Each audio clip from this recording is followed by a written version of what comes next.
How to sewing an insulated lunch bag. There are lots of ways to make a homemade cooler using readily available insulating materials. Using a lidded box, foil, and recycled packaging materials, you can make a small, simple cooler. For a larger, more effective design, line a cardboard box with foam board. If you need something more portable, you could also sew an insulated lunch bag to keep items cold when you're on the go. Steps. Select waterproofing, insulating, and outer materials. Use waterproof material for the innermost layer, insulating material for the middle layer, and a fabric you find attractive for the outer layer. Laminated cotton, PUL lining, and vinyl are your best options for waterproof materials. If you want to stick with recycled materials, you could use a plastic tablecloth or a plastic shower curtain. Thermal batting, which you can find at a craft or fabric store, is the best insulating material. If you're on a budget, you can recycle thin flexible foam or bubble wrap. Thin craft foam or packing foam might work, but the lunch bag will be stiffer. Pick a durable, easy-to-clean material for the outer layer, like canvas or denim. Make 3 rectangles made of each material. For each material, cut a 10 by 26.5 in 25 by 67 cm rectangle.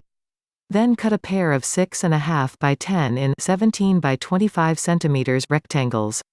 You should have 1 large and 2 smaller rectangles made of each of the 3 materials, or 9 total rectangles. Baste the insulation to the outer fabric. Spread the outer fabric rectangles flat on your work surface. Spray a small amount of fabric adhesive around the edges, corners, and center of the outer fabric, line up a corresponding piece of thermal batting over it, then press the fabric and batting together. Repeat the steps to baste the other 2 sets of fabric and batting rectangles. Look for spray adhesive online or at craft and fabric stores. Spray basting is the easiest method of attaching the batting to the outer fabric. You could also hold them together by pinning them 1/4 in 0.64 cm from the edges. Pin one side panel of the outer material to the main section.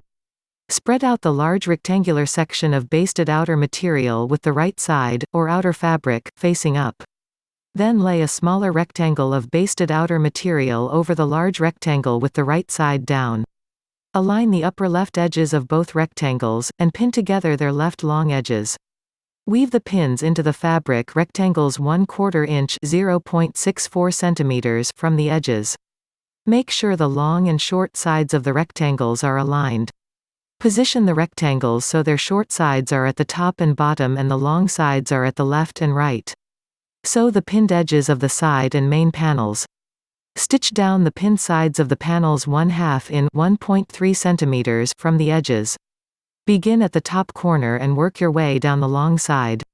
Stop 1/2 in 1.3 cm away from the bottom left corner of the side panel. Use this 1/2 in 1.3 cm seam allowance, or the distance between the stitch line and the edge of the fabric, for all of this project stitches. Pin the second side panel to the main body. Set the second panel over the main body with the outer fabric facing down. Align the upper right corners of the main panel and second side piece, and pin down their long sides on the right. Stitch together the second side panel and main body. Sew along the pinned right edges of the main and side panels. Stop when you're 1/2 in 1.3 cm above the side panel's bottom right corner. The result should be a mirror image of the sewed left side panel. Remember to use a seam allowance of 1/2 in 1.3 cm. Pin the remaining edges to form a bag shape. Lift the left side panel up straight so it's perpendicular to the main panel. Fold up the main panel to align its bottom left corner with the top right corner of the left side panel. Pin the panels together from the side panel's top right corner to its bottom right corner. Repeat the steps to line the right panel's top left corner with the main panel's bottom right corner. Stitch along the pinned edges. Sew the left side panel to the main panel along the pinned edge. Stop 1/2 in 1.3 cm from the bottom edge of the side panel at its bottom right corner. Then sew the right side panel to the main panel along the pinned edges. You should now have a rough bag shape with an open top and unstitched bottom. The long sides of both side panels should now be entirely stitched to the main panel. Stitch around the bag's base to flatten the bottom. Sew the bottoms of the side panel's short sides to the main panel. After sewing each short side, sew additional stitch lines down the bottom of the bag's long sides to create a flat bottom. All of the bag's edges should now be stitched except for its top opening. Repeat the process to create the waterproof lining. Lay a side panel of waterproof material over the large waterproof rectangle, and align their upper left corners. Stitch together the panel's left sides, then stitch the right side of the other panel to the main body's right side. Fold up the main body to bring its bottom corners to the side panel's top corners, then stitch the edges to create a rough bag shape. Finish by stitching around the bottom edges of the waterproof lining to flatten the bottom. Slip the outer cover into the inner lining. Keep the inner lining right side out, and turn the outer cover inside out. Then slide the outer cover into the inner lining. The two pieces should fit together snugly. Line up all four edges around the opening, and make sure the stitched edges of the side panels are aligned. Sew around all four top edges. Pin or clip the top edges of the outer bag and liner. Stitch all around the top edge to attach the liner to the outer cover. Again, use a 1/2 in 1.3 cm seam allowance. Overlap your beginning and ending stitches to help secure the thread. Turn the cooler right side out. With the outer and inner layers now attached, reach into the bag's opening. Pull up the bottom, and flip all of the material right side out. The right side of the outer cover should now be visible from the outside. When you peek inside the cooler, you should be able to see the waterproof layer. Add one more stitch line where the lining meets the outer fabric. Find the ditch, or the line where the waterproof liner meets the outer fabric. Stitch a line directly into the ditch all around the bag's opening.